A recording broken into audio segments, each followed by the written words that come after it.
Welcome to the Engerati studio. We're located at the Asian Utility Week, located in Bangkok. And we have Anthony Lam with us, and he's in the business development, specifically government, energy and transportation, in the IP routing division. Yes. Of course, you work for Alcatel Lucent. Do you want to give us a bit of background information on the firm and what it brings to the table? Yeah. So Alcatel. Successes. Sure. Yeah? Well, Alcatel Lucent is a telecom technology company. Yeah. So we have presence in more than 130 countries to provide end-to-end ultra broadband communication solutions to service providers and also to mission-critical industry we call it, like government, transportation, energy, as well as we have new technology development on the software-defined networks, which we can address to web scale and also those data center customers. So we have a very diverse set of solutions which can fit for network carriers as well as what we call strategic industry sectors. Yeah. Do you want to maybe just give me an overview of a couple of successes that you've had with regards to utilities around the globe and, how you would like to bring that learning to the Asian region? Sure. So from a utility network point of view, Europe, Australia, New Zealand, and North America, they are a bit more advanced in terms of technology adaptation.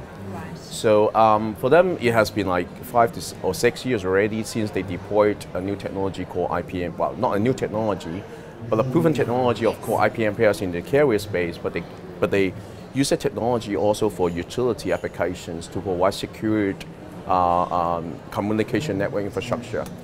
So from those regions, we're focusing on how to make use of a converged network infrastructure to provide network access for different kind of utility applications. For example, smart metering, digital substations, DA demand response, video surveillance, all those different kinds of applications, which will require very different so-called network topology support and also quality of service support. So we have the experience there to help to work with the utilities is to transform from previously, maybe we will call it application islands, into a converged network infrastructure where we can support different applications over this packet-based infrastructure. More than that is that we also touch on some critical application in utilities, for example, protection, teleprotection. Because it's an extremely critical application, but the benefit of migrating this application onto IPM base is to give them a possibility to reduce certain OPEX, because if you need to operate multiple networks, it costs OPEX, at the same time it's called CAPEX as well.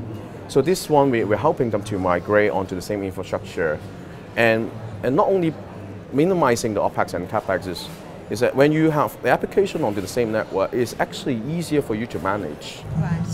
You can go to the single management platform, then you can understand how those different services are running on your network.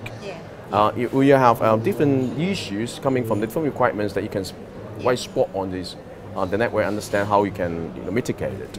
So these are very advanced in the sense that from the APAC point of view, I would say outside of Australia, New Zealand, that kind of technology application is not yet there. So in APAC, we now mainly, like in the event today, is that we mainly talk about smart metering. But there will be more applications, actually more than smart metering, which we see in the future substations that you have to cater for from a communication point of view. So these are the things that I think we can share the experience that we have from the other region back to APAC. That's one. Another thing also in the States is that in the States, the US government is very keen and very criticalizing on network security. Because the utility grid is... it's a major concern throughout so the network security part discussion in the States and Europe is also very popular. And in the States, there's some regulation and some guideline on how you defend a utility network from cyber attack. So there are a lot of learning from there, not only from a technology standpoint, but from process standpoint, from let's say from HR education standpoint, to educate employees what they have to be mindful of. Yeah. So all those methodology and process, I think, will on top of the network itself, will be something that Alcatels can help to bring back to the region and share with the utilities around. Right.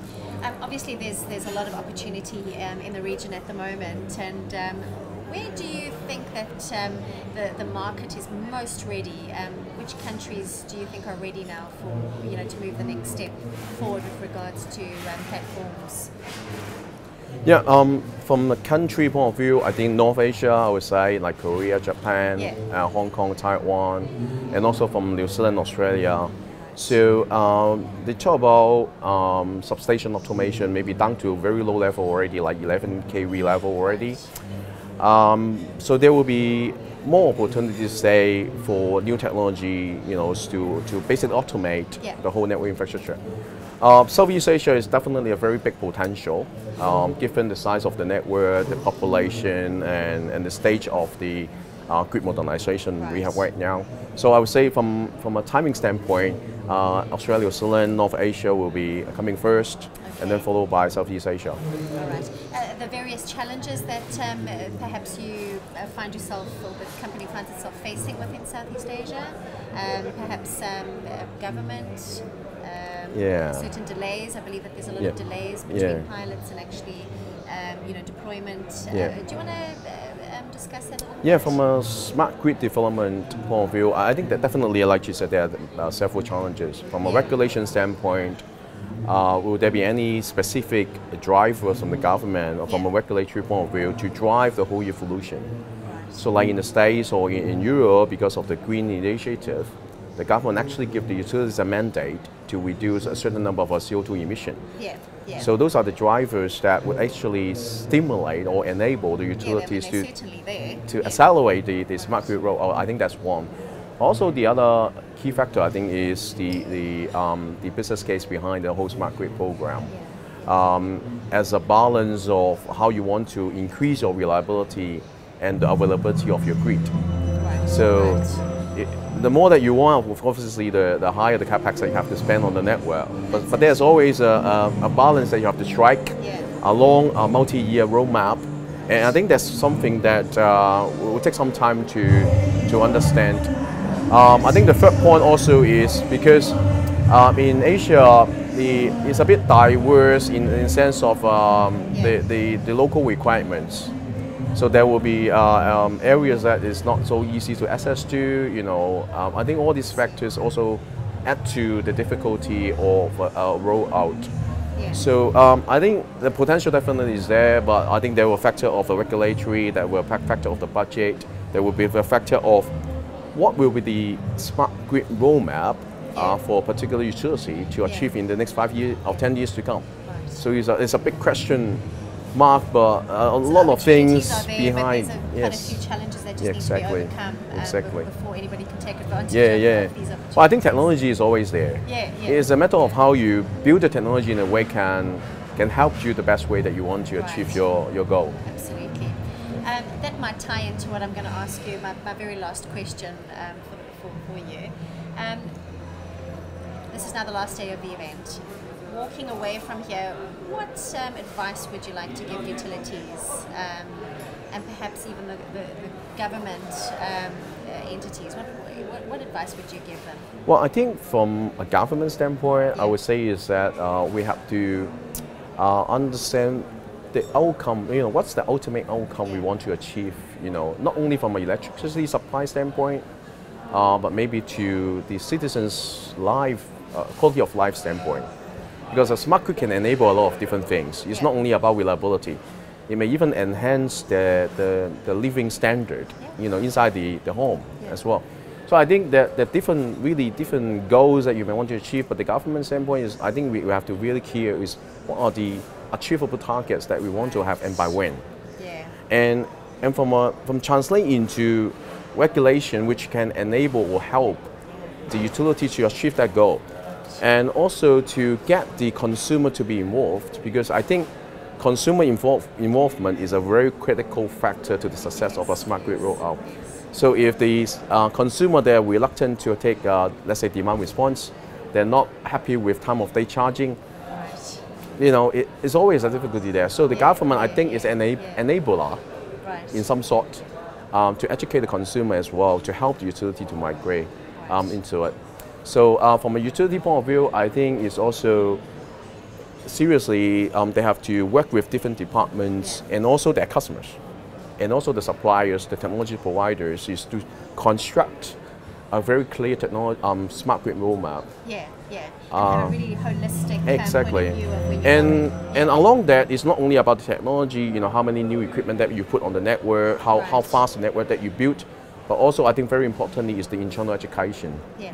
between the departments, because Yeah. Within the utilities, exactly, what you mean, yeah? because the way they work in the future may not be exactly the way they work today. Right. Okay. So it's time for change. And to understand what the change, what will be impact, what will be Yeah. the benefit, all the internal communication and also training, Right. Right. because we'll be talking about different technology. Yeah. So to the maintenance operations team, it could be a challenge, but so the utility have to understand along the whole roadmap how I can Right. basically develop that skill set also within the utility So it environment. really is a huge transformation, and it's like you say, it's not just about the technology; about it's the whole process involved. Yeah, yeah. And another reason why I guess it's important to get the right vendors and partners Exactly. involved. I suppose. Exactly, Yeah. exactly. Well, unfortunately, that's all the time we have. Thank you. I hope you enjoyed the conference Yeah, I do. as it comes to a close now. Thanks for having me. And thank you for coming. Okay. And to our viewers, thank you so much for joining us. I hope you enjoyed the interview as much as I did. Thank you.